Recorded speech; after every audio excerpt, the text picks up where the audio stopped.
the Italian Renaissance, that spirit of the Italian Renaissance with the change in arts and philosophy, eventually moved to Northern Europe. And those religious changes, the religious attitudes that came with the Reformation, the Protestant Reformation in both Germany and England, also changed the mindset of how folks dressed. Add to that the discovery, in my air quotes, of North and South America increased that cross-cultural influence of dress in Europe. There were only a few technological changes in the textile industry that took place in the 16th century, and they were the invention of a couple of machines, and one is known as the treadle-powered spinning wheel, in combination with a device called the bobbin and flyer mechanism that made spinning easier. And Leonardo da Vinci, some sources credit him with these inventions. So this device just sped up the process of spinning by doing away with one of the steps that was needed to wind up the yarn. The other really important invention was actually invented by an Englishman, but eventually patented in France. And it was a knitting machine. And hand knitting was a industry in England. And in 1589, Queen Elizabeth refused to grant a patent because she feared it was going to put knitters out of business. And ultimately, he took his invention to France. One of the changes that we do see is we see new techniques for decorating fabrics. And we saw this in the slides on Italy. But, embroidered decoration that was not only applied to the outer garments, but also, applied to the undergarments of shirts and chemises, right? So just that decoration at the visible neckline and on sleeve edges.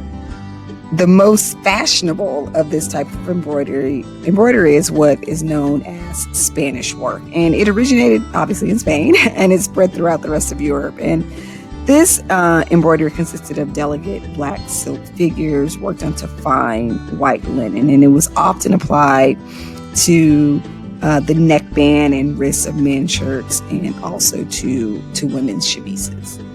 Another important technique was a variety of Italian drawn and cut work techniques. And cut work is when the threads are removed from a fabric and embroidery is applied to that now open area. Cut work also was created by creating embroidery designs on solid cloth and then cutting away sections in between the decoration. A third important decorative technique is called a fillet. And what artisans did is they would embroider patterns onto a net background. And both cut work and fillet are considered to be the forerunners of lace. And lace differs from both of those because lace is constructed entirely from threads. So two types of lace were made. The first is needlepoint lace. And needlepoint lace seems to have originated in Italy, and it's made by embroidering over threads that are already in a pattern and connecting these threads with a series of small intricate stitches. The next kind of lace is known as bobbin, or sometimes it's called pillow lace, and it's created by a complex pattern of knotting together a series of threads. And these laces can be made from really fine threads, so linen or silk or cotton. And these were used to decorate, both of these laces were used to decorate both men's and women's clothing. So in the 16th century, we have a lot of not just images, paintings to look at, but we have a lot of garments that have survived from the 16th century. And so we have a lot of pictures that are available to us. So I had to figure out what to use. But the speed with which styles changed continued to increase in the 16th century. And there are essentially three different phases that happen. In each phase, styles are differently marked from that in the preceding phase. And then, the dates aren't the same for men and women, and there is a range. But the three phases are either seen as in styles for men or in styles for women. So phase one, men wore a combination of garments, and shirts were generally made of white linen, and they were cut full with a gathered round or a square neckline. And the neckline was often decorated with some embroidery or cut work. And they basically had raglan long sleeves. Doublets were worn. There was a modification in the doublet, though, as you see here, and the hose were laced together. One version of the doublet, also called a paltock in England, it was cut with a really deep V in the front and sometimes had some kind of filler of contrasting color under the V. And laces were generally used to hold it together. Jackets were worn over doublets, and oftentimes they were cut at the same length. And they were made either with or without sleeves. And in England, the term jerkin is used synonymously with the word jacket until about 1500. So you may hear that word as well.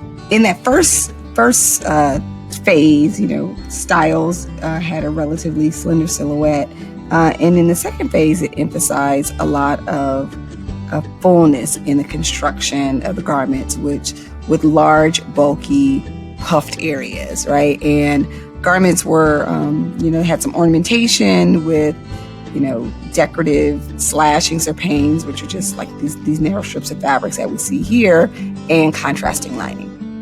Shirts, doublets, and jackets continued pretty much as they had before, with just those aforementioned, increases in decoration.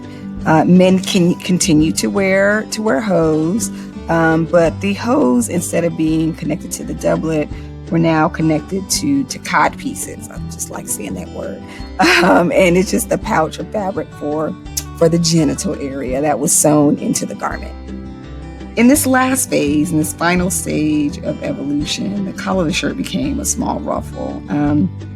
And this actually is a ruff, is developed as an individual item separate from the shirt. So the shirt was one item and the ruff was a separate item. And it was very wide, and it was often made of lace, and it was stiffly starched. And it's one of the most characteristic features of garments in this time.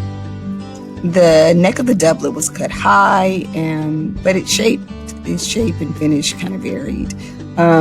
Sleeves were padded, but they followed the shape of the arm and just narrowed as we get later into the century. And waistlines, oddly, on the jackets followed their natural waist in the back, but at the front they dipped to a point where it emphasized the shape. Eventually, they increased to a point and were padded, and it became so pronounced that it was known as a peacock belly, which just resembled the puffed out chest of a peacock. Now let's move on to the ladies. So just like the men, there are phases, a transition in those styles from the medieval period, and the chemise continued to be the undermost garment. We talked about how it was decorated, and women essentially wore either a single dress or two layers that consisted of an outer and an underdress. Much like I've said before, the neckline was square, the edge of the chemise was visible and decorated, but the dress itself might be cut with a smaller or larger V shape with the opening at the front and the back, and lacings held those two pieces together. Sleeves were two forms. They could either be smooth fitted and narrow with a decorative cuff, or wide funnel shapes with contrasting lining and hanging sleeves. And oftentimes the two were worn together. So the underdress would have a smooth fitting narrow sleeve, and the outermost layer would have those large full funnel shape hanging sleeves. Another style had a puff at the shoulder and a close fitting long extension of the sleeve to the wrist. And some sleeves were remarkably complex, especially those worn in the Spanish court, as they utilized a combination of fitted, full, and hanging sleeves. The biggest change, the most significant change, took place in the construction of dresses. So in the second phase, instead of an underdress and an outer dress, women wore a petticoat, and they wore an underskirt and an overdress. And this overall silhouette changed to an hourglass, and Bodices got more narrow with a small waistline, and skirts got much fuller. Just like the men, ruffs grew as an integral part of the garment, and they were made of sheer linen or lace and had to be supported either by a frame or by starching. And there were a couple different ways to construct it. One would just be to gather the fabric into deep folds. Another is to place several layers of round lace on top of each other. And some ruffs were simply, flat pieces of lace that made a wide collar. One of the other changes of the last kind of quarter century was the shape of skirts, and they grew wider at the top. So there was a padded roll that was placed around the waist in order to give skirts a greater width. And the English called these bum rolls, which bum being a slang for the buttocks, for the junk in the trunk. And these rolls provided extra support in order to get that greater width. With few exceptions, trends for men and women's footwear was the same. But since women were wearing full-length dresses and men's shoes were more visible, men's shoes became more exaggerated. And the shoes were actually called duckbills because they resembled what a duck would wear. And there actually was a sumptuary law passed that limited the width of these shoes to 6 inches. So jewelry became pared down in this century. We really see the ornateness in the fabric and the ruff and the bum roll and the shoes. So men for the most part, wore a ring or two, but we don't see the elaborately decorated jewel collars that we had seen in many of our previous eras. Oddly, there is not a lot of documentation really that shows us some of the ritualistic dress that was worn by Renaissance era individuals. So we don't have any documentation that specifically says what they wore for weddings or or what they wore in mourning. So the assumption is they continued with what the previous medieval folks had worn. As we wrap up the 16th century, fashion really played an ever more important role, and styles that originated in one country made their way to another through trade and communication that was important for spreading fashion news. New technology contributed as well with the invention of lace making and decorative touches.